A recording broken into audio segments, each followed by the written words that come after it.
तो फ्रेंड्स, कैसे हैं आप सभी। आई होप अच्छे होंगे और आशा करती हूँ अपनी तैयारी में भी लगे हुए होंगे। देखिए, जैसा आप सभी जानते हैं कि लगातार बार काउंसिल ऑफ इंडिया फिर सुप्रीम कोर्ट के द्वारा कुछ ना कुछ नया जो है यहाँ पर किया जा रहा है। अभी हाल फिलहाल एक मामला बहुत ही ज़्यादा यहाँ पर ट्रेंड में है और वो बातें क्या है। देखिए, बार काउंसिल ऑफ इंडिया के द्वारा यह कहा गया है कि यदि कोई भी लॉ फर्म है या एडवोकेट्स हैं, वो किसी भी डिजिटल प्लेटफॉर्म के माध्यम से अपने उस एडवोकेसी का लॉ फर्म का जो है एडवर्टाइजमेंट करते हैं, तो ये चीज़ें आपकी गलत होंगी, अपराध होंगी। एडवोकेट एक्ट का भी उल्लंघन होगा और साथ ही साथ बार काउंसिल ऑफ इंडिया के जो नियम हैं उनका भी उल्लंघन होगा। तो ये मामला क्यों गरमाया? राहुल बोस जो कि एक एक्टर है, उनके द्वारा एक लॉ फर्म का जो है एडवर्टाइजमेंट किया गया, जिसको लेकर यह बात सामने आई है और यहाँ पर बार काउंसिल ऑफ इंडिया के द्वारा कुछ जरूरी चीज़ें निकाली गई हैं। तो देखिए, यहाँ पर आप देख पा रहे हैं कि बार काउंसिल ऑफ इंडिया ने अधिवक्ताओं और कानूनी प्रभावितों द्वारा क्विकर, सुलेखा, जस्ट डायल और ग्रोटल जैसे प्लेटफॉर्मों का उपयोग करके अनैतिक कानूनी विज्ञापन और भ्रामक सोशल मीडिया प्रचार के खिलाफ कड़ा रुख अपनाया है। यह बात यहीं से निकल कर आई है। आगे देखिए, उन्होंने क्या कहा है कि एडवोकेट एक्ट 1961 के तहत अपने वैधानिक अधिकारों का प्रयोग करते हुए बार काउंसिल ऑफ इंडिया, क्योंकि section 49 bar council of India को पावर देता है किसका? एडवोकेट एक्ट का। यानी आप लोगों ने यदि अधिवक्ता अधिनियम पढ़ा हो तो उसका जो सेक्शन 49 है वो बार काउंसिल ऑफ इंडिया को पावर दे रहा है रूल बनाने की। तो ये यहाँ पर वही कह रहे हैं कि 1961 के तहत अपने वैधानिक अधिकारों का प्रयोग करते हुए बीसीआई जो कानूनी पेशेवर हैं उनके द्वारा वाणिज्यिक विज्ञापनों पर, यानी कि वो अपने फील्ड में अपनी लॉ फर्म को, अपनी एडवोकेसी को बढ़ाने के लिए जो प्रचार प्रसार कर रहे हैं उस पर अंकुश लगाने के लिए कड़े निर्देश जारी किए और इस बात पर बल दिया है कि एडवोकेसी वकालत एक महान पेशा है जो जनता के विश्वास और नैतिक मानकों पर आधारित होगा।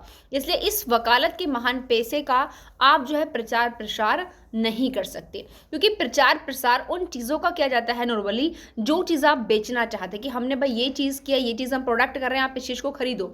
लेकिन हमारा जो ये वकालत का जो एक पेशा है वो क्या है? बिल्कुल अलग है। तो आप इस तरीके से किसी चीज़ की भांति इसका प्रचार प्रसार नहीं कर सकते हो।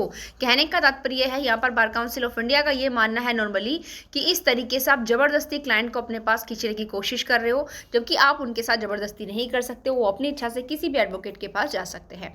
साथ ही साथ यहाँ पर बार काउंसिल ऑफ इंडिया ने प्रभावशाली लोगों के समर्थन और डिजिटल प्रचार की निंदा की है। जैसा अभी मैंने आपको बताया कि क्या क्या गया है यहाँ पर बीसीआई ने प्रभावशाली लोगों के समर्थन, जैसे मैंने कहा कि राहुल बोस जो कि एक्टर हैं, अभिनेता हैं, उनके द्वारा एक लॉ फर्म का जो एडवर्टाइजमेंट किया गया था, तो वही कहा कि आप किसी भी प्रभावशाली लोगों का समर्थन या डिजिटल प्रचार नहीं करा सकते। इस चीज़ की जो डिनाउंस किया है, निंदा की है और साथ साथ मना किया है कि आप किसी भी प्रकार से, किसी भी प्लेटफॉर्म से इस प्रकार के विज्ञापनों के माध्यम से अधिवक्ता अपनी कानूनी सेवाओं को बढ़ावा देने का काम नहीं कर सकते और स्पष्ट रूप से इसके संबंध में चेतावनी दी है। और यह भी कहा है कि इस प्रकार की प्रथाएं जो है वो बार काउंसिल ऑफ इंडिया के रूल 36 चैप्टर 2 और भाग 6 का उल्लंघन करती हैं, ध्यान रखिएगा।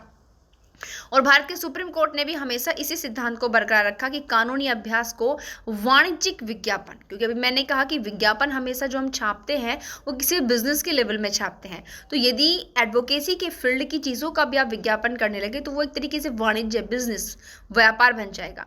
या याचना के माध्यम से वस्तु नहीं बनाया जाना चाहिए, यानी कि आप कानूनी अभ्यास को एक वस्तु नहीं बना सकते, क्योंकि प्रचार प्रसार उन्हीं चीज़ों का किया जाता है जो वस्तुएं होती हैं। और साथ ही बीसीआई ने दोहराया कि ऑनलाइन प्लेटफॉर्म के माध्यम से अधिवक्ताओं द्वारा की जाने वाली कोई भी प्रचार गतिविधि पेशेवर ईमानदारी और नैतिक मानकों से गंभीर रूप से समझौता करती है। और साथ ही साथ इन्होंने यहाँ पर और भी कुछ बातें की हैं। देखिए, जो मोस्ट इंपॉर्टेंट है कि इसको लेकर के बार काउंसिल ऑफ इंडिया के द्वारा क्या रूलिंग निकाली गई है।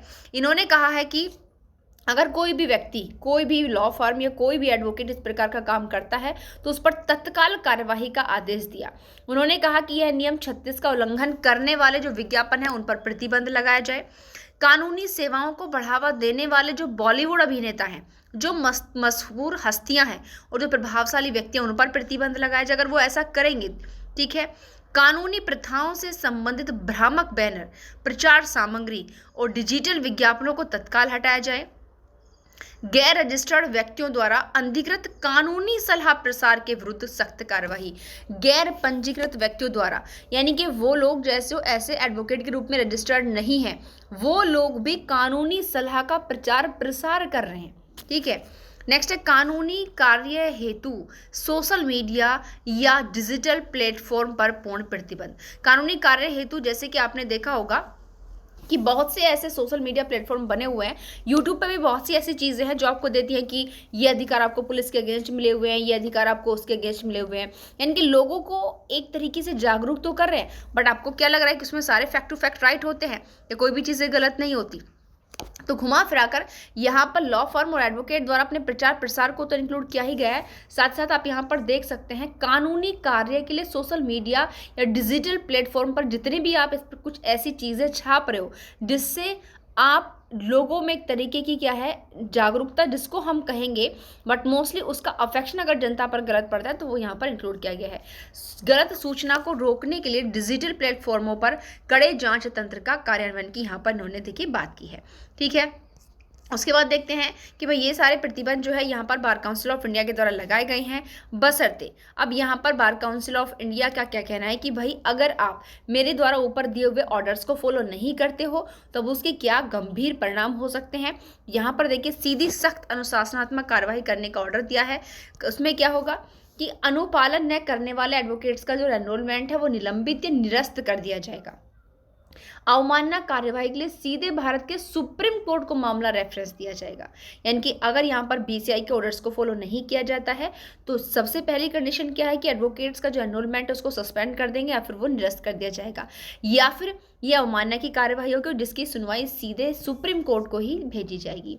और साथ ही साथ अनैतिक सामग्री को हटाने के लिए डिजिटल प्लेटफॉर्म पर औपचारिक शिकायत की जा सकती है कि आप जितने भी डिजिटल प्लेटफॉर्म पर इस प्रकार की अनैतिक कानूनी सामग्री अपलोड कर रहे हो, औपचारिक रूप से जो आपका डिजिटल प्लेटफॉर्म है उस पर यह शिकायत की जा सकती है कि आप उस सामग्री को वहां से हटा दें।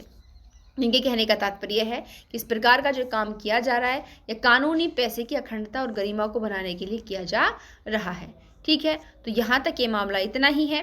तो आप समझ चुके हैं कि बार काउंसिल ऑफ इंडिया ने यहाँ पर क्या कर दिया है। भाई अगर आप कोई भी व्यक्ति जो है क्या करता है, किसी भी प्रभावशाली व्यक्ति से, किसी भी एक्टर से, किसी भी ऐसे पर्सन से जिसकी बहुत ज़्यादा पहुंच है, उससे किसी भी लॉ फर्म का या अपनी एडवोकेसी का प्रचार प्रसार कराता है तो उसके साथ क्या क्या किया जा सकता है, बहुत ही सख्त अनुशासनात्मक कार्रवाई यहाँ पर की जाएगी। इस प्रकार ये चीज़ें बार काउंसिल ऑफ इंडिया के द्वारा कर दी गई हैं। तो जैसा आप सभी जानते हैं कि हम अपने चैनल के माध्यम से सुप्रीम कोर्ट या हाई कोर्ट के न्यू केसेस या बार काउंसिल ऑफ इंडिया के द्वारा दी हुई न्यू इन्फॉर्मेशन को लेकर आते हैं। और यदि आप चाहते हैं कि इस प्रकार की चीज़ें आपको लगातार मिलती रहें तो उसके लिए यदि आपने अभी तक हमारे चैनल को सब्सक्राइब नहीं किया है तो आपको करना होगा हमारे चैनल को सब्सक्राइब, ताकि सारी वीडियो के नोटिफिकेशन का लिंक आप तक पहुँच जाए। धन्यवाद।